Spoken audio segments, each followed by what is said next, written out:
So, good day mga boss. Meron tayong customer dito na may problema sa makina. So, yung NMAX Vito. So, ayan. Hindi ko na na-vlog yung umpisa kasi nga chinek up lang muna natin yung makina. Hindi ko in-expect na malaki pala yung tama. So, chinek natin yung tensioner. Ayan.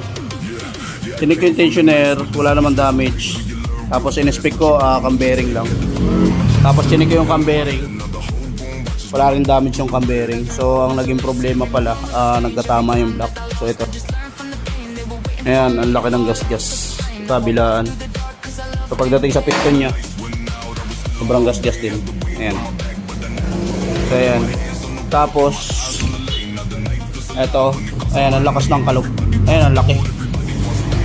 Sobrang laki ng kalog. Actually kumakalog naman talaga to, pero hindi dapat ganito kalaki yung kalog.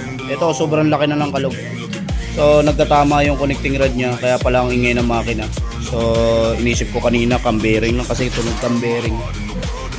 Pero nung chinek natin yung cam bearing, wala naman tama. Malinis naman, tsaka malinis yung makina nya. Ayan. Walang sign ng natuyuan ng langis, pero nagkatama yung block tsaka yung sigunyal. So hindi talaga natin masasabi kung kailan bibigay ang isang motor. So ito nasa 75,000 km pa lang to na tinakbo, pero ganito kalala yung nangyari. May mga nagagawa naman ako dito na nasa 100 plus na yung tinakbo, pero black lang yung nagkakatama. Ito sa kanya pati sigunyal nagkatama. So ayan, sobrang laki. So ngayon gagawin natin, ibababa na natin yung makina nito. So meron tayong second hand na sigunyal dahil alanganin si bossing sa budget. So ito na lang muna yung sasalpak natin. So goods pa naman to, galing to sa karga na sigunyal.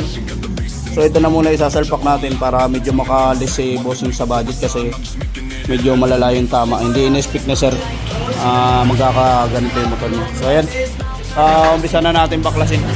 Let's go! Ano mga bossing, naisalpak na natin yung second hand na connecting rod, buong sigunyal. So ito yung stock nya. Ayan. King, pahawak nga ako. Pa-video ako. Video mo itong ginagawa ko. Ayan, kung makikita nyo. Lakas na lagat ako. Ayan. So ayan, okay na. Napalitan na natin ng bago. So hindi pala bago, second hand lang din yan, pero goods pa naman kasi itong piyesang to galing lang sa nagpakargang motor. So yan yung pinakang stock nya.